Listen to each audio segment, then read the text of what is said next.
welcome back to episode 2 of Small Thoughts with Shorty Torres. I'm Luke from MMA Unhinged, and the man in front of me needs no introduction, Jose Shorty Torres. Jose, how you doing, my man? I'm good, man. I can't complain. I'm actually getting ready to start my next camp. Right after this, have 2 hours to pack. I am one of the best procrastinators that I can think of. So I have 2 hours to pack on a 4-hour flight, and we'll be in Mexico City by tomorrow morning. So I'm excited, but one of my worst enemies. I have 3 horrible enemies. It's math, yoga/stretching, and packing, and one of them I have to do today, and I'm just not excited. Excellent, man. Now, I know, but people don't know, and are you allowed to share your next opponent yet? No. That's only also because there's no contract signed. So I don't want to be like, yeah, I'm fighting this guy, and then it just doesn't happen. So we're both waiting on Brave, or at least I know I'm waiting on Brave. I haven't talked to him since. We have talked because he reached out thinking they were going to sign him for a fight or possible fights.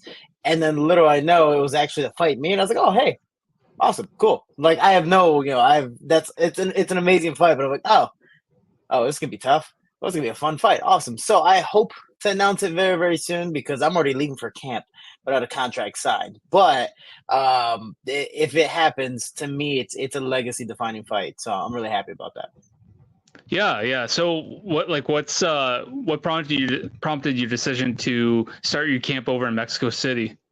More than likely, again, nothing's confirmed just because I've had fights with Brave where they say, hey, it's going to be in Spain, and then my next fight's in Slovenia. Like somehow things sometimes change, but one of the places I'll be fighting in more than likely has very, very high altitude. And Mexico City, not just one of my new coaches, Miguel Gonzalez or Mike Gonzalez, is in Mexico City. So I was like, let me kill 2 birds, 1 stone. He's going to be down there. Let me have some fun. I know there's a UFC PI that just opened up that I would love to check out as well. But Mexico City, the altitude is extremely high. I've been doing a lot of business down there. I'm actually trying to get my dual citizenship, and I'm in the process of doing that as well. Because it is my birthright to get a Mexican citizenship since my mother was born in Cuernavaca, Morelos, Mexico. So for me, it's like I can do it. Why not?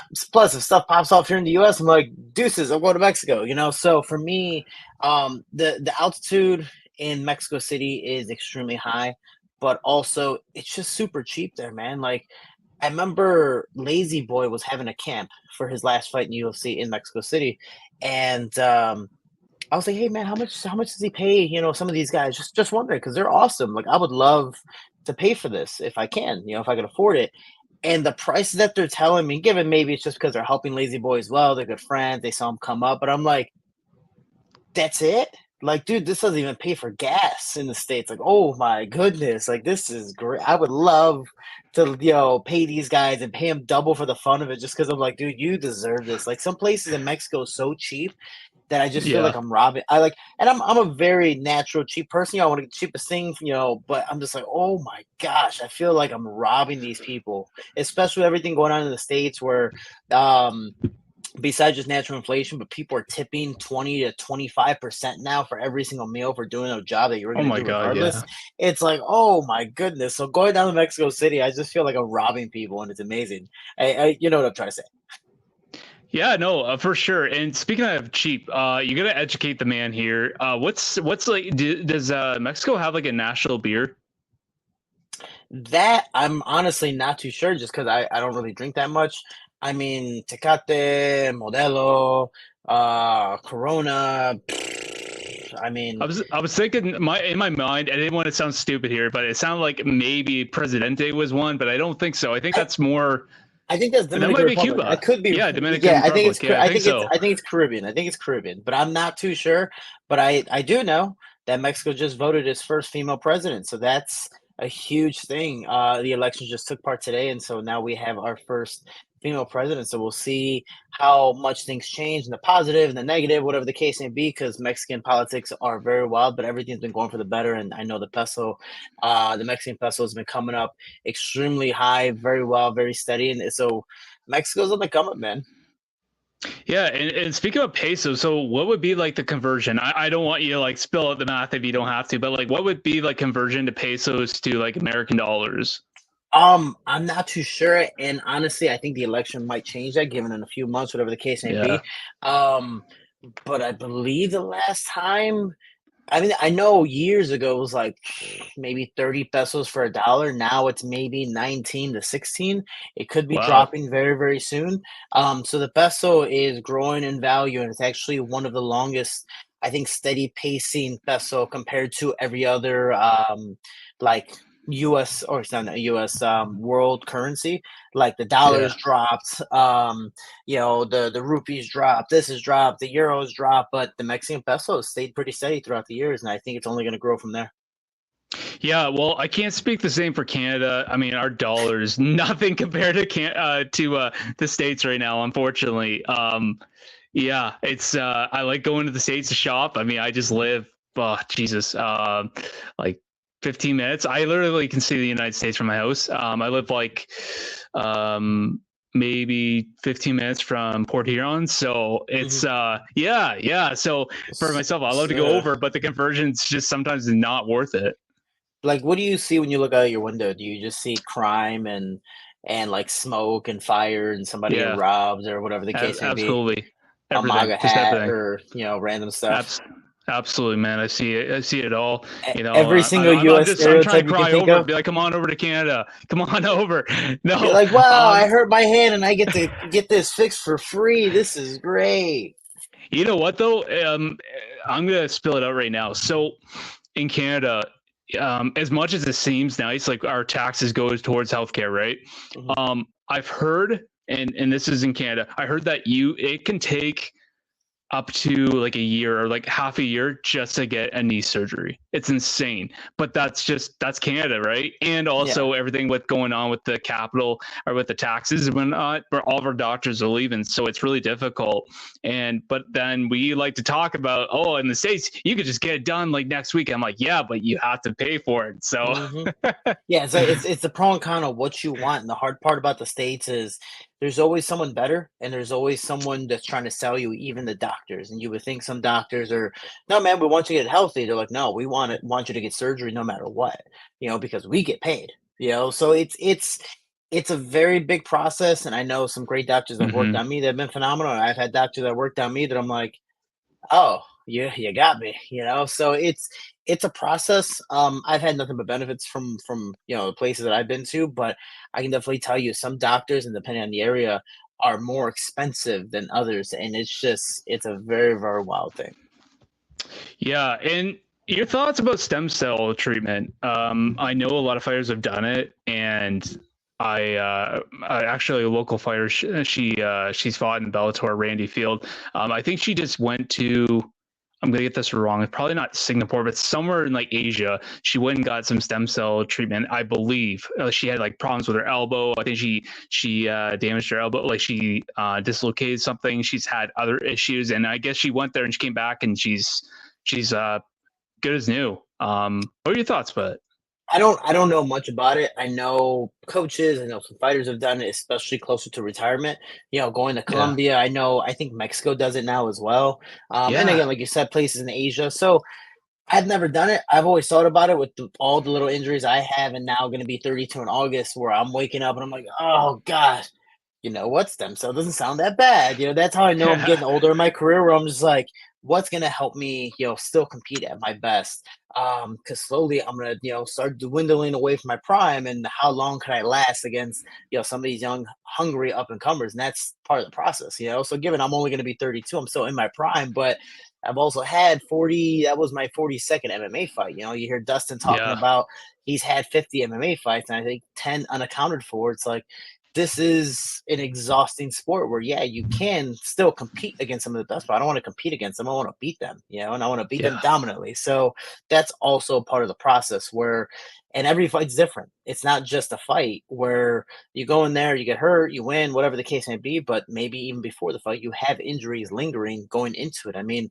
I don't know if Dustin had any knee problems going into that fight, but I know he did practice with Gamrot all these takedowns for months and months and months.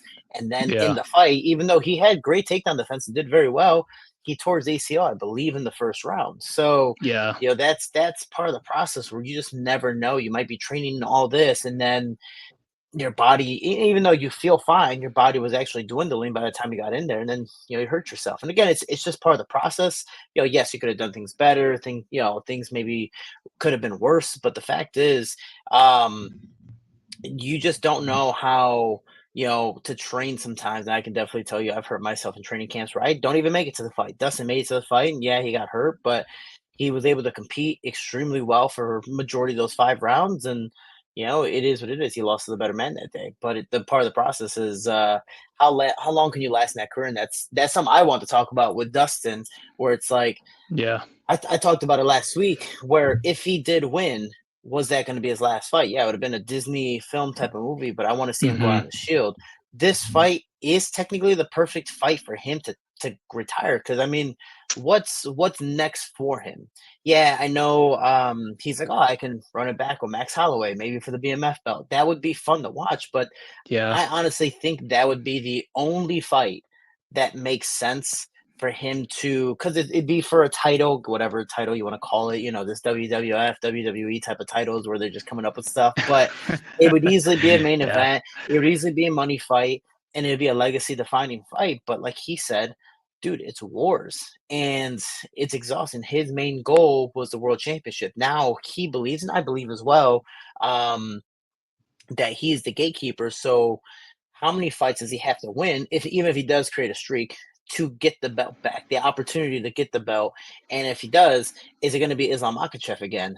And is it going to be the same result? Even if it is someone new, maybe Max or whoever the case may be, is he confident enough or even healthy enough at a certain age, whatever age that may be, to compete at his best? So I believe the best Dustin Poirier showed up at 35 years old.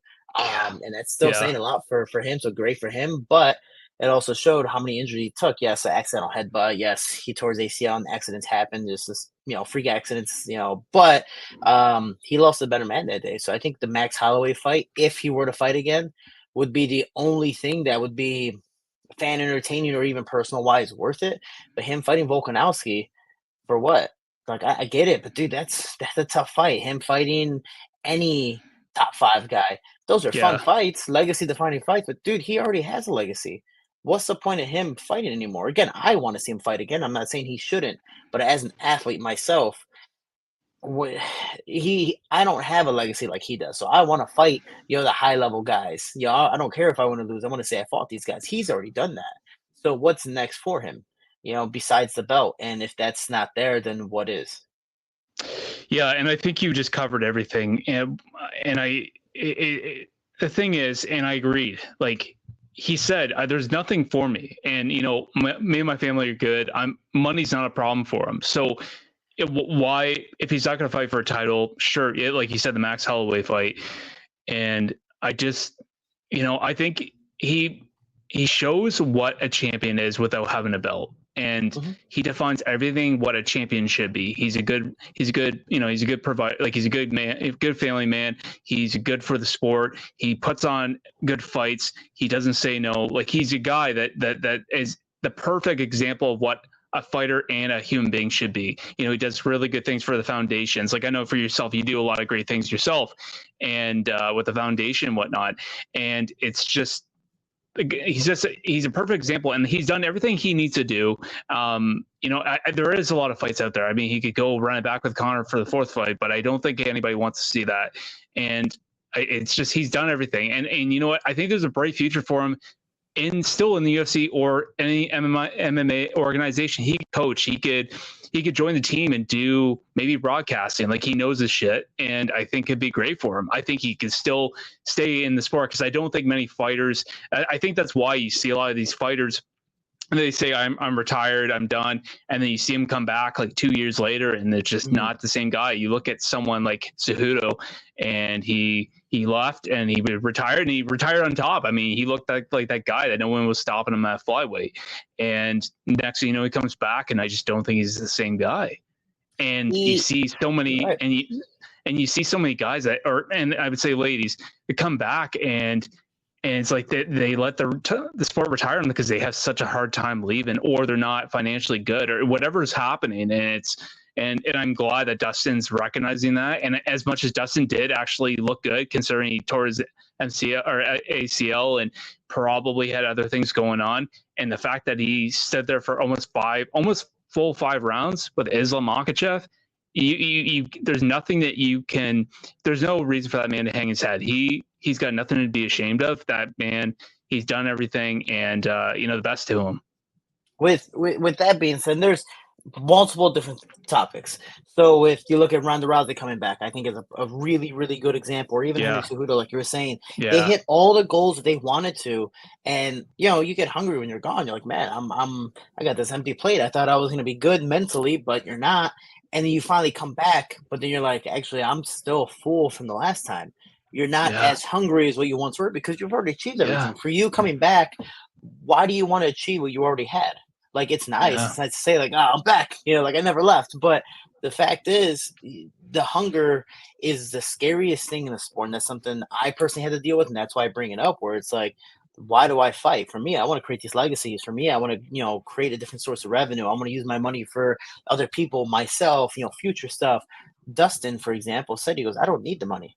I already have a legacy. So without the belt, what's next? And that's the biggest thing when it comes to Cejudo, Ronda Rousey.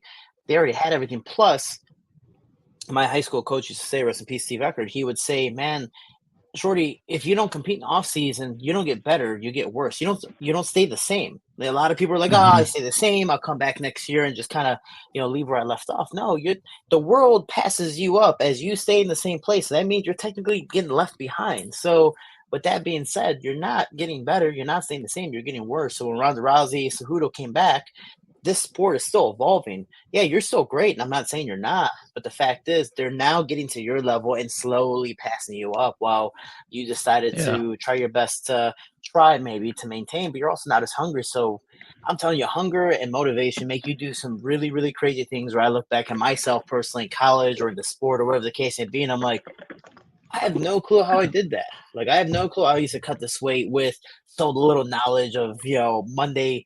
I'm like, oh, the week started and Friday I'd weigh in. And I stopped drinking water and eating. And I'm still losing 20 pounds compared to, doing it with a nutritionist now or whatever the case may be. So I'm pretty sure I should end up in the hospital multiple times. So I look at it as if you're motivated enough, if you have the hunger, you will do anything and you'll grow that much more. But when you come back already having the same thing, what's the point? But when you look at Dustin fighting Islam did some crazy things in that fight.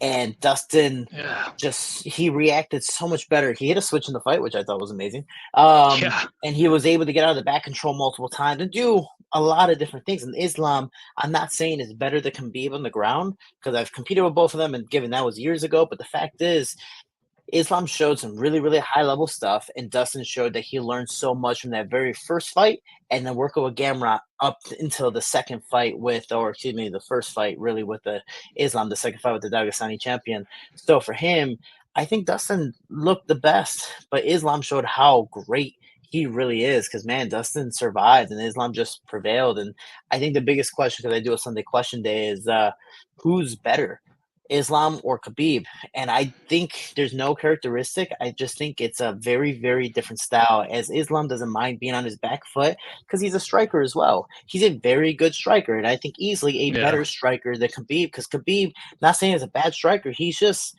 unorthodox, a little more sloppy if you want to say, but he's very forward because of it, and because he's so sloppy, you don't know what's coming, and he uses that for his takedowns compared to Islam.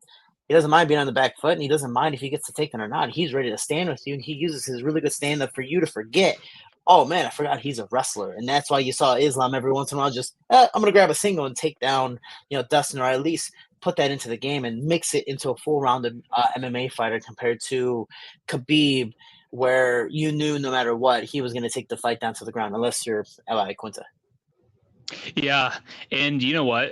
Speaking about the reactions I think a lot of people had for his probably is going to be his exit, most likely. I don't know. There's a lot of people. I think all the girls were probably crying when he saw his daughter with his wife and everything he said. But I think the guys were crying too. You always made me cry. You always made me cry here. And it was just, the whole thing was just beautiful. I mean, it was a great fight. He put on a good showing as we talked.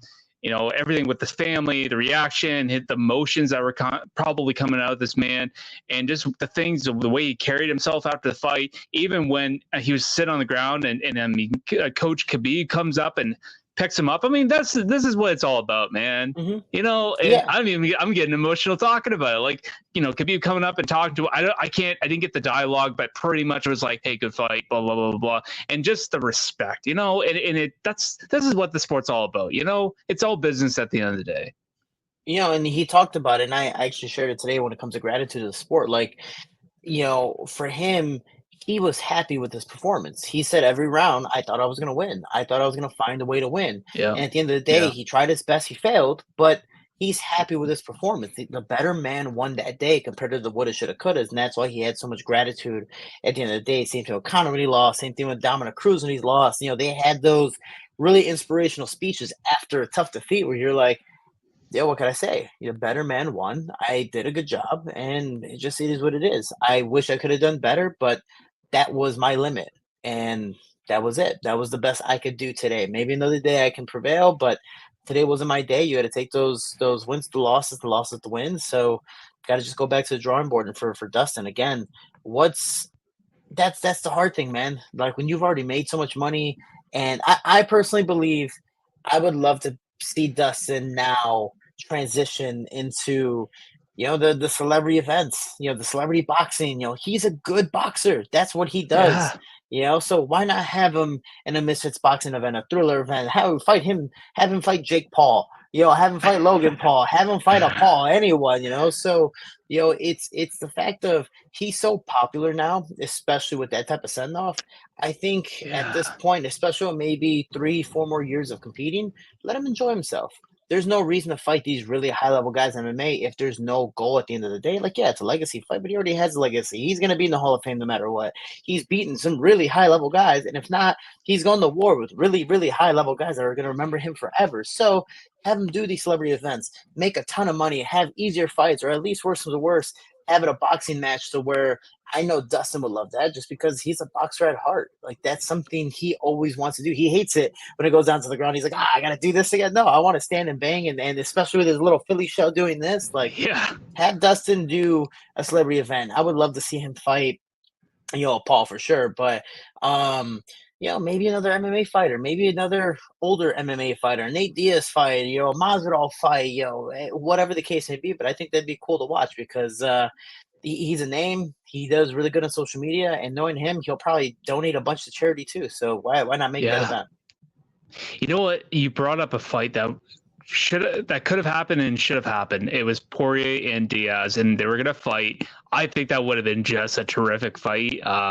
Unfortunately, we were robbed of that, and it's always one of those what could have happened. And what should have happened. And I remember when that fight was booked and you see them on stage, I was like, oh, let's fucking go. You just see those guys squaring off and I was like, let's go. But sadly, it's not going to happen. You got Diaz fighting Masvidal in boxing, which I even like that better. I think that's going to be a great, great fight. There's a lot of great stuff coming forward. But before I go forward, I got to ask you about those wings that you had. You said they're the best in Chicago. Do you concur with that? Yeah, it's one of my sponsors, and it's crazy. It was just Small World. Is the owner Eddie ended up going to my high school obviously years ago. He's a little older than me, just a tad bit. But he sponsored so many local fighters, and then I was just like, hey, I'm in college. I'm like, hey, buddy, pal, and he helped me out at the time. He said, yeah, try some of the wings. They're known to be some of the best in Chicago, and I'm not saying I'm a huge wing guy or not a huge wing guy, but I was like, Buffalo Wild Wings before even Wingstop was around. And I was like, Buffalo Wild Wings, that's just B-dubs, the unusual thing. And then after I went there, dude, I can't go to Buffalo Wild Wings. I can't go to Wingstop. I can't go to a general place, but it's not just output that has phenomenal wings, but Chicago just has phenomenal food, and output helps add to that table with the wings. Like, I really, and ask Pearl Gonzalez, which I'd love to have on the show one of these days, especially talking about food. Like, we are spoiled. I know she's lived in California, she's lived in New York, West, East, all that stuff. Dude, Chicago's known to have some of the best food in the world, and I think that's the only benefit about being super segregated in Chicago is for people who don't know, we're one of the most segregated communities in the States, meaning we have Mexicans in this neighborhood, we have Puerto Ricans in this neighborhood, we have blacks over here, we have Jamaicans over here, Hmm. we have, and it just keeps on going. We have, Ukraine Village, we have, Canary Village, it keeps on going. So, if you want that type of food, if you want tacos, you have to go to a Mexican neighborhood. You're not going to find it in the black neighborhood. You're not going to find it in the white neighborhood. You're not going to find God it no. in Greektown. So you have to go to that neighborhood. The thing is, we're Mexican. So what do we know how to make? Mexican food. So if you have 3 Mexican restaurants on one block, which the neighborhoods are pretty big, and so multiple blocks, only maybe 2 are going to survive, or even 1 on that block is going to survive. Because if you're not good, trust me, the neighborhood will tell you. So literally, only the best food of that type of culture survives. So when it comes to wings, when it comes to tacos, when it comes to Greek food, Italian food, all that stuff, we're easily spoiled with some of the best food in the world, not just Chicago. So when I travel, I'm just like, it's just not like I hate eating pizza anywhere else, and it's not just Chicago style pizza. We have tavern style pizza. It's not just deep dish. That's just for tourists. But dude, like I can't have pizza anywhere else. I just hate it. Like I eat it, and I'm like, whatever, man. Let's just go. So unless you're going to that country, like me going to Mexico, unless I'm having actual tacos from Mexico, I usually don't want them anywhere else. No, that's fair. Speaking of a guy that thought eating tacos and getting the shit from the grocery stores is eating tacos. If I had to go to Mexico, or if I wanted real, authentic Mexican food, what would you recommend to me? What do you think would be the best? I mean, tacos for sure. I mean, Mexico, the one thing is you could always get tacos in Mexico. It doesn't matter what For hour sure. of the day, there's a taquero outside or there's a taqueria opened up somewhere where you're going to be able to get tacos. So whether you're going to get street food or actual restaurant made food, there's always something there. But the cool thing about Mexico, when oh my gosh, it's so cheap. Dude, it's so cheap. You can buy like 10 tacos for maybe like $5, even less actually. It's amazing. So besides, there's real quick, there was one place that we were driving to Veracruz, Mexico, which is super south, and Yeah. it said like 10 tacos. I forget for how many pesos, but it ends up being like $2. I'm like, yo, I want to go to that place. And everyone in the van is like that's too cheap. They're like, no, you probably don't want those tacos. Like, we'll go for any other sale, not those tacos. That's probably a trap or something, or you're probably eating like cat or something. So um dude, it's like tacos here are super cheap, or at least in Mexico are super cheap, and it's I'm telling you, like that's Mexican food in general is amazing, and I love it. And I don't even know if going to Mexico City is gonna be a good thing for me because I'm probably just gonna gain weight throughout this camp. It's gonna be horrible, but great. I'm gonna be super energetic, that's for sure. Yeah, I don't know. I guess I might have to just venture out and see what's up, because I'm going to Mexico in November. I'm going to Cozumel and I'm going to Costa Maya. So we'll see what's up. Okay. I hope that they have something around, because now that you mention it, it's not like I haven't been to Mexico before, but I think the last time I went, I was 17, and I was just at that age where I don't think I had the appreciation for the food. Like I was just like, no, Mhm. I want my vacation food, and that's it. I don't want to try shit. I just didn't have that appreciation for it. So I think, being 29 now, I think I'm at that age where, what, I want to enjoy it. I want to enjoy everything, and Mhm. I want to venture out, and I think a dream of mine is to kind of do almost like I don't know, like a food crawl, or just a tour, and go to some city and just try out every neighborhood, every place, and just try every Yeah. single thing, whether it's like Mexican food, or go and have like Jamaican patties or something. You know what I mean? Like, and I think that would be awesome. And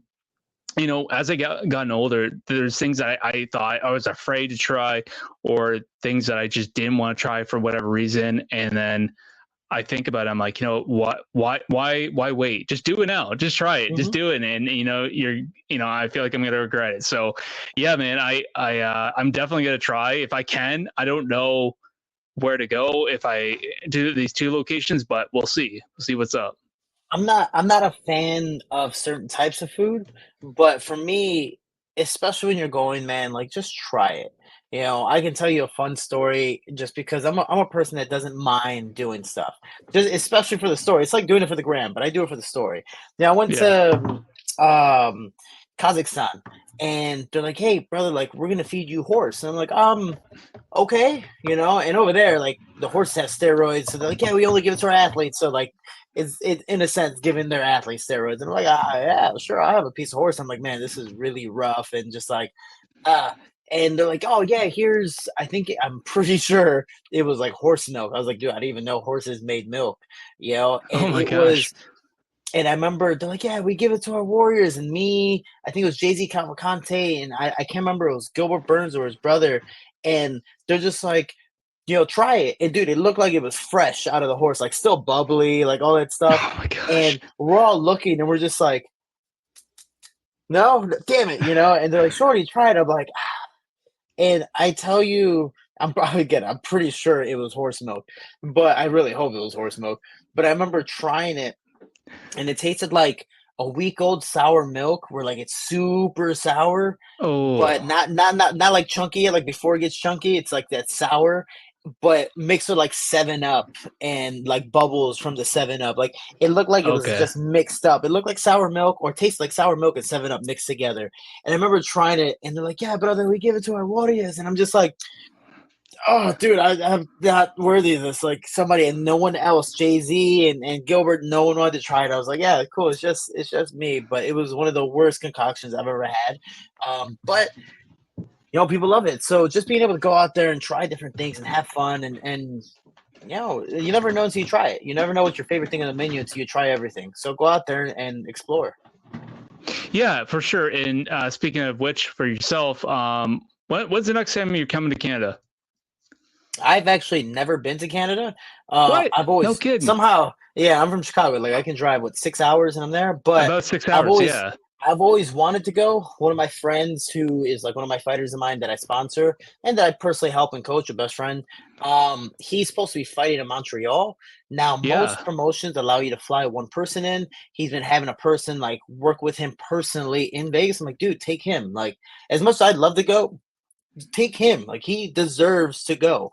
But if you're able to bring two, like I'd love to go. So I might be flying from Mexico to Montreal. So I'm literally going the opposite way and going back up north to Montreal. But if that doesn't happen, I'll end up straight to Vegas. But I know inevitably I want to end up back in Canada one day. And I know I talk to Faraz Hobby every once in a while. And he's always like, dude, come visit TriStar. Like, I have a bunch of small guys that you can work with, have a lot of Yeah. fun. I know Zach Mikowski's up there as well. Fun size Mikowski, literally one of the best nicknames ever. And I would love to go out there and train with him, just have some fun. So hopefully one day, but until then, I'm stuck paying for my own health insurance. Actually, No, wait, I don't that have health insurance. What am I talking about? I don't pay for anything. None of that. Just don't get hurt. Hopefully, knock on wood. I don't know. Well, after all the bitching that people do in Canada, you realize, yeah, you do have healthcare, you got all that stuff here, so maybe life in Canada is not bad. But if you do, now that you kind of educate me, I'm going to educate you. Come to Canada. Obviously, I'm sure you probably, as you said, like you talk about, you can get food in certain spots, but get a poutine, real Canadian poutine. And if you do go to Montreal, it'd be a perfect opportunity for you. I don't know if you do go with Josh, and was it next week or the week after? It's I think. June 21st is his fight. Yeah, that's what I thought because I just talked with him like last week. Yeah, if you do, I don't know how much time you're gonna have, so it might not be the best time because I know you got responsibilities. I don't know if you would, but yeah, yeah. So if you do, definitely try a Canadian poutine. You actually. If you get in Montreal, I mean, you can get ones here that are pretty authentic, which are good. You're in Canada, so you're safe. But if you go to Montreal, get yourself a real Canadian poutine. I mean, it's something about it. Honestly, I don't actually like poutines anymore. I don't. It makes me feel like Canadian really. poutine. Yeah, I'm looking this up.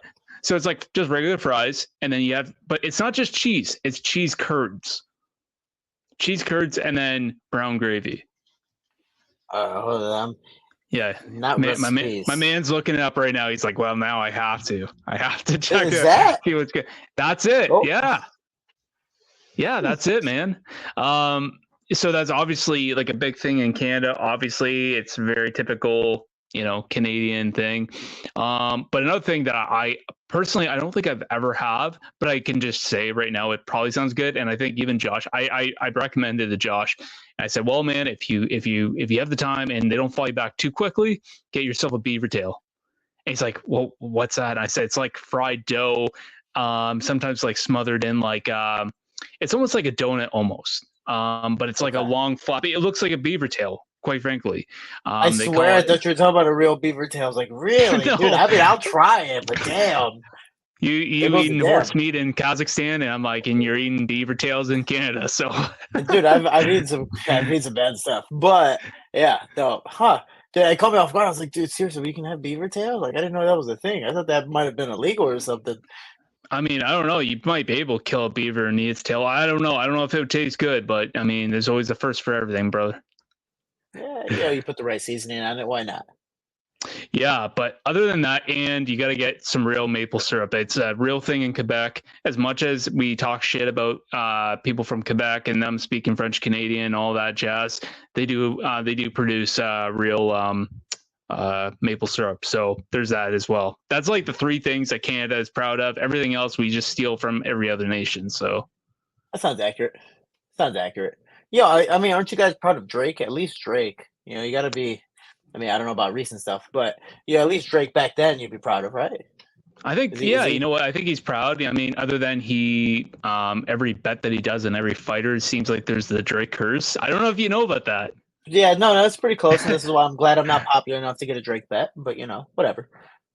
The moment that you have a fight and Drake bets on you, I don't know, like you might have to like cleanse yourself of evil demons because, I mean, there's obviously that curse every single time he bets on somebody, they lose. I don't know. Well, I mean, worse is the worst. If Drake bets on me, just do the opposite bet because that's already said and done. Like I'm gonna lose, you know. So I think it'd be the smartest thing to be like, oh, you know, Drake bet this guy. Oh, dude, this guy's fucked. You know, just bet on the other. You know, there you go. Just bet on the other guy. Yeah, for sure. Anyway, so I was speaking about buddy there, Josh Augustine, and when I spoke with him, he's honestly, man, he's on the crisp of getting into a bigger promotion. I feel like he's getting there. He's right there, and he's got Alex Morgan in front of him. And we hope. We hope, but I just have that feeling he is. And the way he spoke, it wasn't overconfidence. He was so confident in himself. And you just, when you talk with some guy and I could just see it. And I was really impressed. I was really impressed the way he spoke about it and talking about the fight and whatnot. And I mean, like, I think that he's, I asked him if, you know, and he says, well, what he if I can quote the best, he basically talked about how he wants to win this fight, and then he's got to try to fly back to LA or Las Vegas as fast as possible because he's like, well, if the UFC needs me on a week's notice, I'm right there, and that's the attitude you got to have right there, man. Well, that's something him and I have been talking about because I made my fair share of mistakes when I was in that UFC pool, and you know, one of them was not staying close to weight, not staying ready. And given I was trying to enjoy my life, you know, I travel a lot, so it's exhausting. But I was trying to multitask, and I wasn't doing it the right way. For him, he has his family. He lives out in Vegas. Like there's no reason for him to not stay in shape. He does it already, waiting for fights. And with this fight against, is it Alex Morgan? Alex Morgan, yeah. I remember telling him because he's like, oh, you know, it's a tough opponent. I go, well, easily, it's a tough opponent. He's going to be your toughest. But I think it would be a great fight for you because this is what you're going to fight in the UFC. Alex Morgan has been right there for years. It's just, you know, he's either on a, you know, wins, and then he loses. Wins, and he loses. And he's right there and it just hasn't happened. You know, maybe a win against Augustine would be that fight that gets him there. But for Augie, on the other hand, paper-wise, you're supposed to lose. Like that is a fight that you want to take where you're like, you know what? Logically, it makes sense. If the guy who's there, but you know, obviously still very, very competitive and can easily beat you record-wise. But this is that test to where it becomes mental. When you're in the UFC, and Max Holloway talked about this, it's not about how good you guys are. It's how much you can be right here.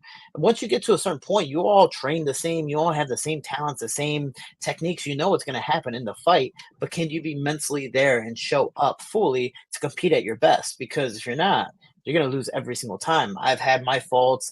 Other fighters have had their faults where they say after the fight, man, I just didn't show up. I wasn't there. And for Augie, I go, this is a great test for you to show not just to the people, because we all believe in you. I believe in you. This is why I sponsor you. This is why other people try to help you as well, is how much you believe in yourself. If you don't believe in yourself, dude, no one's going to support you. It's like Ali said it. When you say you're the greatest long enough, eventually people are going to start to say it and start to believe it. So keep on showing who you are. And this is that test to show how well you can perform, not just for me, not just for yourself, but also even to the UFC or those higher promotions to go, I beat this guy with what 20 fights in his resume. I'm ready for that next level of other guys with 20 plus fights. So this is that moment for him, and I'm really excited because he now has things flowing for him, not just training partners and coaches, but just he has his family with him. He has a kid with him. I know he's a lot happier generally. Um, I'm not bothering him as much, so that's even better. So in general, man, he's doing his thing, and I'm happy for him. Yeah, and you know what? And his opponent Alex, he's got some really good guys on his resume. Whether he lost or whether he won them or he lost them, I know like he's fought TJ Laramie, who made a little stint in the UFC. Maybe didn't work out for him. I know he fought Charles Jourdain. I think he lost that fight, but I mean, like, yeah. So the guy's been around, and I think it's gonna be a tough fight for him, but. I really like what I heard from Josh, and you know what? I mean, the best man wins, and like you said, this is a good test because this is what he's gonna have to fight when if he gets to the UFC. And I asked him about the Contender Series, or if he would want to just jump right into the with all the mutts there.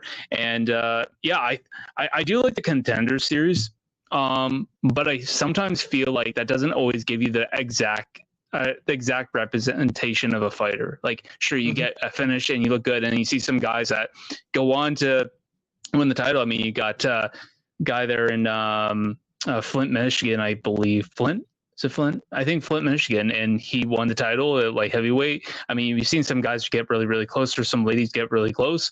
So, I mean, I think either way, I think he could do really, really well. Yeah, I like to see what he wants, where he's going to be at. Yeah, I don't know how much he's getting paid for this fight, but I mean, most of the time, from what I believe, and I could be wrong, maybe it's increased or gone down or whatever the case may be, or the same.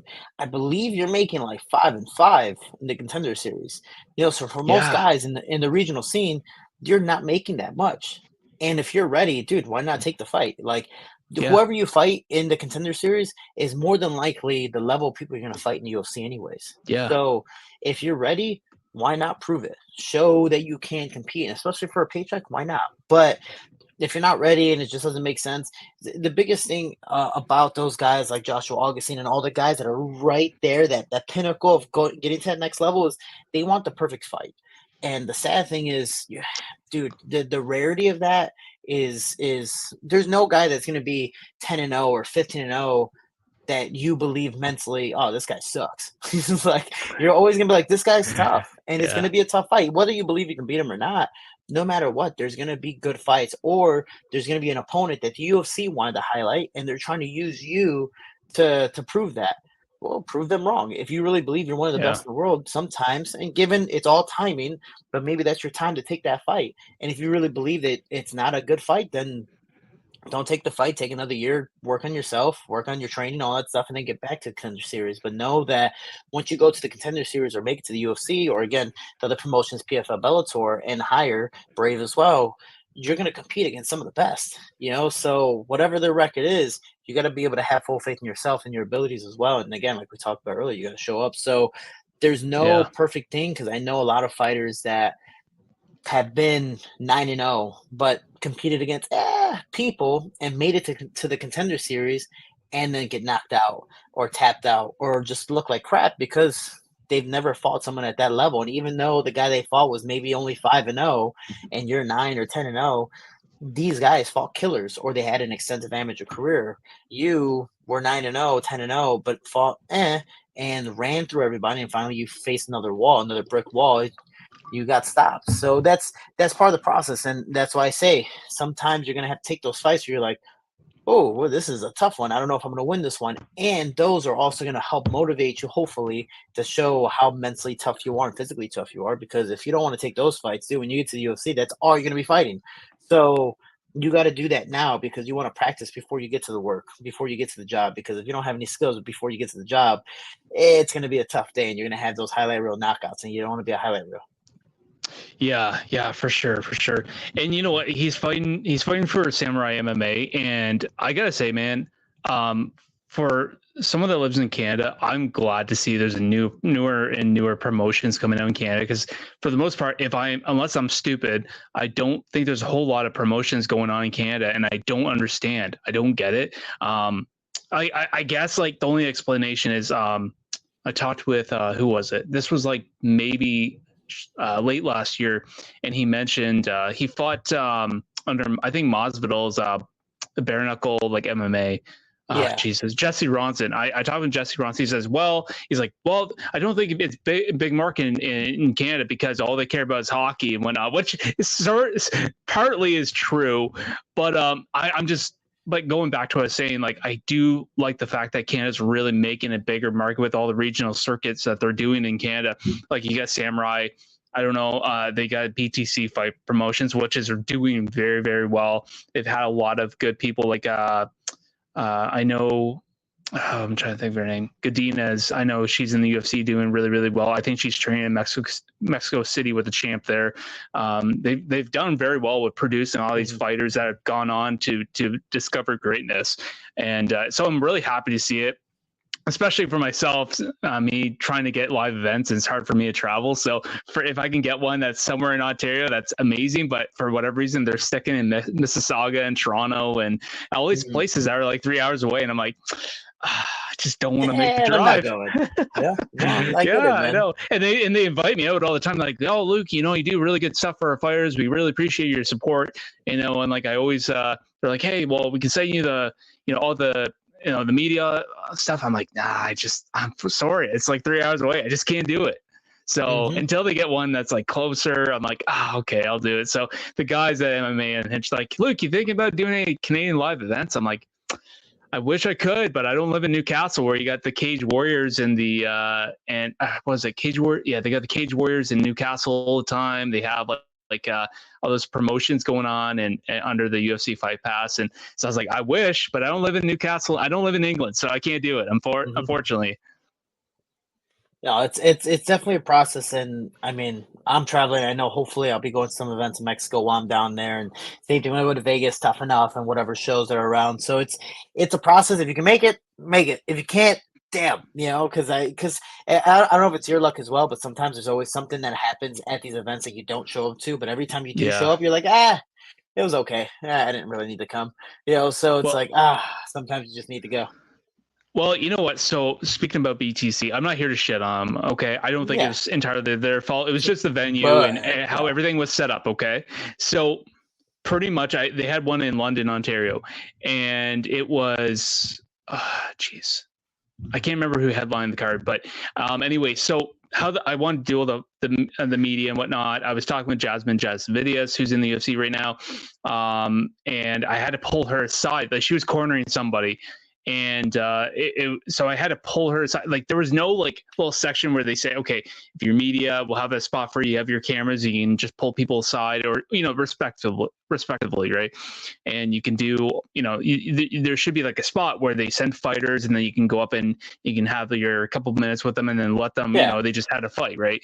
And I guess like they didn't really have anything like that, so it was up to me, and I was doing everything myself. And this is when I was doing my own personal. My own outlet at the time before I got with MMA Unhinged.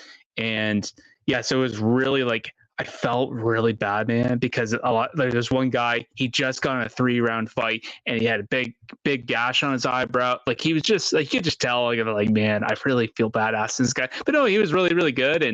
And a local guy, I think somewhere in Toronto. And he's like, yeah. He's like, yeah, no problem. I'll come out. And I was like, just give me a second. He's getting all stitched up and everything. And he's like, so the first thing I asked, I'm like, I shouldn't ask. I'm like, so man, how you feeling and all that? And he's like, you could just tell he's like, he's had his day, he's had his night. And, but yeah. And so the whole thing, I was so frustrated because I'm trying to chase people down through the event. So it was like obviously it's just one big room. There's no like, it wasn't in like a arena per se. It was just, it looked more like in a big conference hall. And it was in the RBC, the London RBC place. I think that's what they call it. And it was just so like, so I'm setting up my camera and I'll tell you, so I was doing some interview with another fighter and he's trying to chat away and you got drunk fans behind. And again, like, I'm not no fighter. I mean, I got fighting experience. Like I got experience. I know, like I took Yeah. karate. Like I got my black belt and all that, but I'm not prepared to, throw hands with anybody. And so we're shitting the shit. And then we just got done the interview, and I just wanted to have a chat with him because I really enjoyed watching his fight. And I was kind of asking about how, the ins and outs, because I didn't really want to get into detail. It was just a 3-minute thing. And we're shooting the shit. And so you're looking over, and this guy's like, so I had my camera set up and it's still recording. And I watched it after, and I was like, oh man, I gotta watch this after the whole thing. So the camera's still rolling, and I'm just finishing up, and I'm just like having chit chat, and we're just kind of shooting the shit. And some drunk fan, you get some obnoxious guy, and he's all like, hey, is this your camera? Is this your? I'm like, yeah. I'm sorry, excuse me, I'm chatting with somebody right now. Hold on, brother. And he's like, nice camera. And then the guy that I interviewed, he's like, man, you shouldn't be letting him touch your camera like that. I was like, it's fine. This guy's drunk. I got my eye. And the guy's like fiddling around with my camera. I said, hey, respectfully, buddy, you need to go. And then some lady was like, come on. Like, she's like, you stop touching his stuff. And he's like, oh, you shot your phone. And I was like, okay. And I basically I put the mic down, and I was walking. I said, you need to fucking leave my camera alone. And I was prepared to throw some hands. And and anyway, then they had some security guard grab him by the throat and just drag him along. He's like, let's go. And I was like, thank God, man. And the guy's looking, he's like, you're about to get in a fight with that. I was like, well, not that I really wanted to, but I was prepared. It was like the one moment where I was prepared. So besides like chasing fighters down and having to like get in the audience, and also I felt bad because all these fighters, they're all shooting the shit. Like they're watching the fights while like during the event, and I'm chasing them down and I'm interrupting. I'm like, hey, I know you just fought. Can I get so with that? And the guy trying to fight me, and then trying to get out of there and getting back to the hotel room and editing everything and whatnot. And it wasn't the best experience. And then there's other times where there's a lot of fighters that I really idolize and I enjoyed watching, and then they're fighting at those events, and I'm like, why could that not be closer? So as you're saying, there's always that one event that you wish you could cover but you couldn't. So well, hey man, well, I'm glad you didn't get into a fight. And sometimes you got to take advantage of it. Like, fuck it, hey, come here, come with the camera, let's get in the interview as well, just have some fun with it.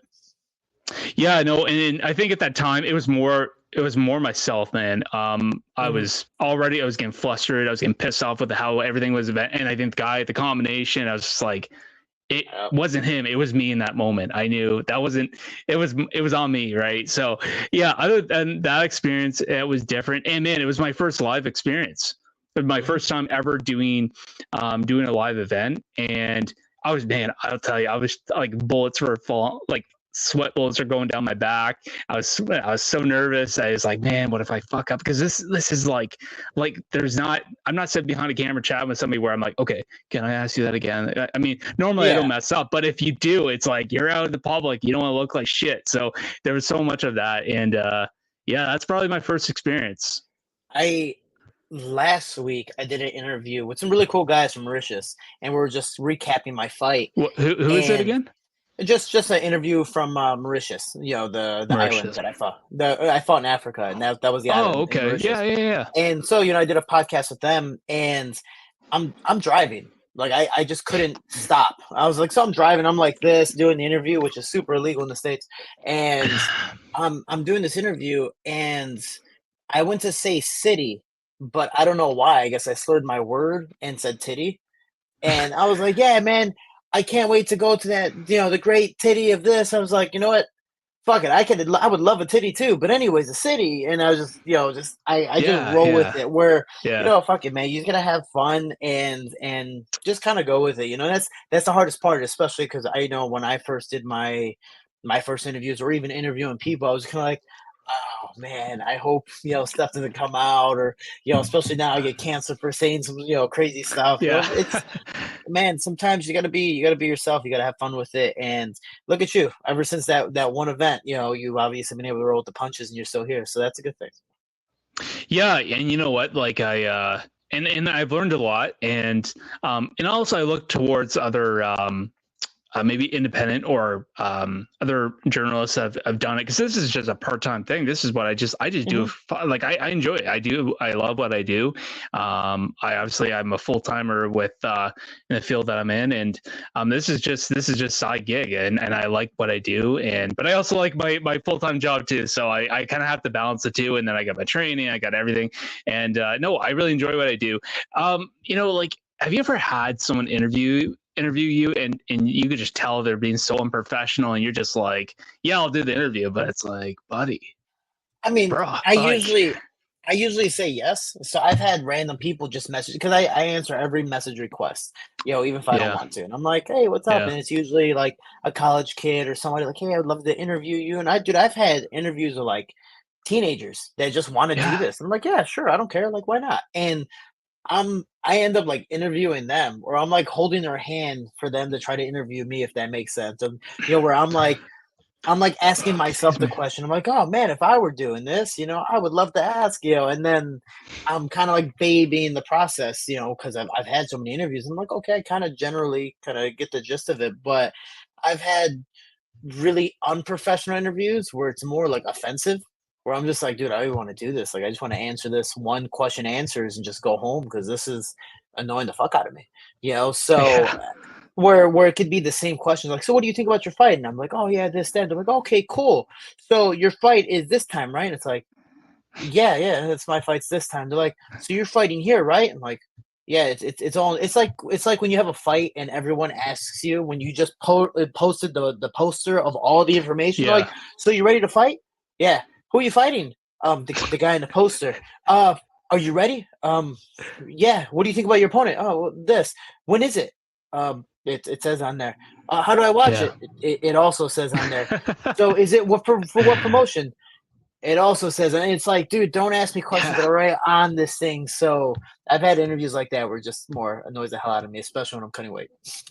Well, you know what? One of the biggest unprofessional things, and I'm not here to shit on anybody. I mean, everybody has their own strategy or approach, but one of the most unprofessional things I saw, and I talked with the guys in our chat about it. Like we chat almost every day about like, hey, what interviews do you have going on? What are you in? Like they were asking if I was recording with you tonight.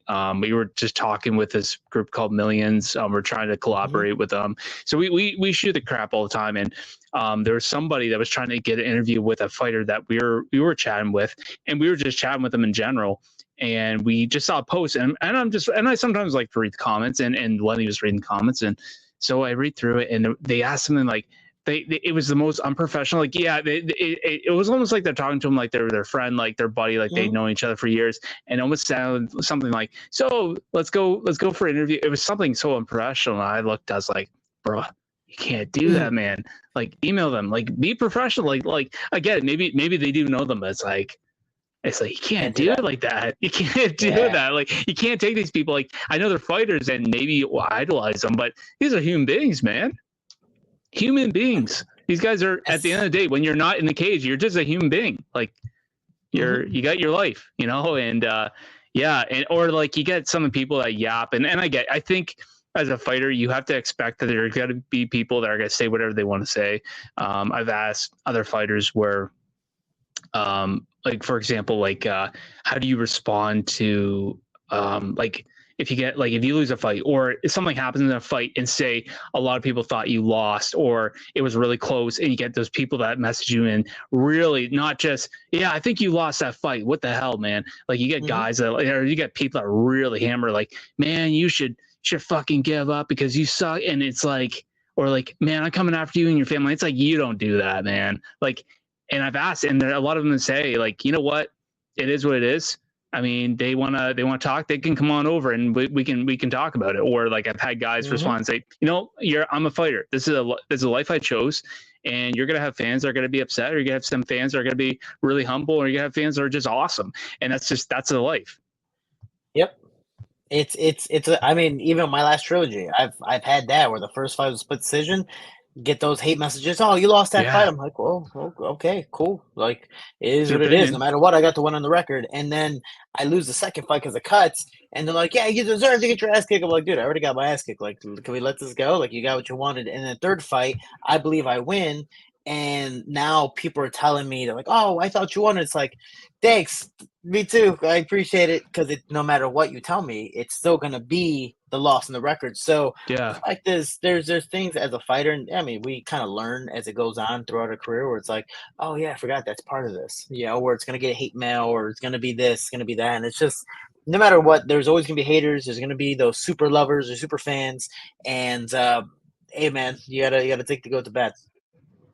Yeah, and some of the people that comment, and I think we talked about this before, but like the people that comment, and it's just some of the stuff they say on there. Like, and again, and if you're a fan, you're entitled to your opinion. If you think that this fighter sucks, this fighter, is not that's your valid opinion. It's free speech. But what people should keep in mind is these fighters are real people, and they got lives, and I mean, I think like there was one where I think it was Sean Strickland fighting, and I know Sean Strickland. He's a guy that he's a man of many words, and he's a man of a lot of words, and I think he's a fantastic fighter and all that. And I think it's great that he's not. I don't think he likes to be a yes man. He's just, hey, I'm going to say what's on my mind, and I think he rides that line of what's right and what's wrong, but that's just me. And but you know what? I respect the fact that he doesn't care.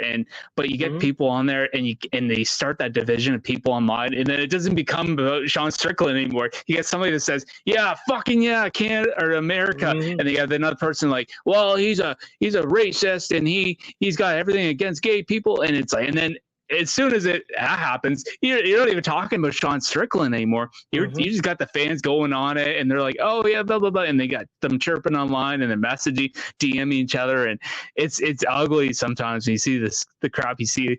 And but honestly, I don't think Sean Strickland could give a shit. He does not care, and he gets paid. He gets the fight. He gets to do what he loves, and it's a nice little. I mean, we saw the podcast of him with Theo Vaughn. Like, this is his outlet, So for him, he doesn't give a fuck. And Sean is also one of those people that, luckily, and I wouldn't even say luckily, because again, he doesn't give a fuck. Is he just can't get canceled because that's Sean. For other fighters, because like me, I'm a goody two shoe. If I say something if I speak just like Sean, people are gonna be like, yeah, that's not Shorty. He's a businessman. So it's like, I forgot what comedian talked about this, but he's like, dude, Dave Chappelle and Cat Williams cannot be canceled because they're not owned by businesses and corporations. Kevin Hart, on the other hand, can be canceled because he's sponsored by Chase. He's sponsored by all these movie companies, and he's a big corporate man that he says one bad thing. He was taken out of the Oscars and hosting the Oscars because he said one thing from a tweet 10 years ago. So that's the hard part about being the businessman or being the very polite guy, that when you finally go the other direction, people are like, oh yeah, no, we're going to point this out as much as possible, compared to Sean Strickland or those comedians that are naturally, Bill Burr, naturally very aggressive. You're just like, oh no, that's just him. It's okay. It's just how he is. It's like, it's not fair, but when you can run over somebody, sometimes they'll just take full advantage of it. But it is what it is. We get to punch people in the face for a living, so that's a good thing. Well, on that subject, shout out to Joe Rogan. I mean, the man stands up for Canada every chance he gets. He's got no love for Trudeau. I love it. And I mean, him and pretty much 98% of Canadians can't stand the guy. I love it. And do you watch much of his podcasts? No, I actually barely watch any podcasts, nevertheless my own. I'm one of those people that I don't know. The only time, because I do mental health posts, the only time I see stuff from podcasts or know that people are guests on certain podcasts is through the little snippets that they create on Instagram. So that's usually how I know Joe Rogan's had Kanye West on there, or whatever the case may be. Yeah. Would you, let's say right now, you're on your way to New Mexico, and Joe Rogan gets a hold of you, or his guy gets a hold of you and says, "Hey, I like what you're about. I want to get you on. I want you to speak. I want to speak to the man, Shorty." Yeah. Would you take it in a heartbeat? Oh yeah, I mean, I'm a person that like I've been on Ariel Helwani's show I think 3 times.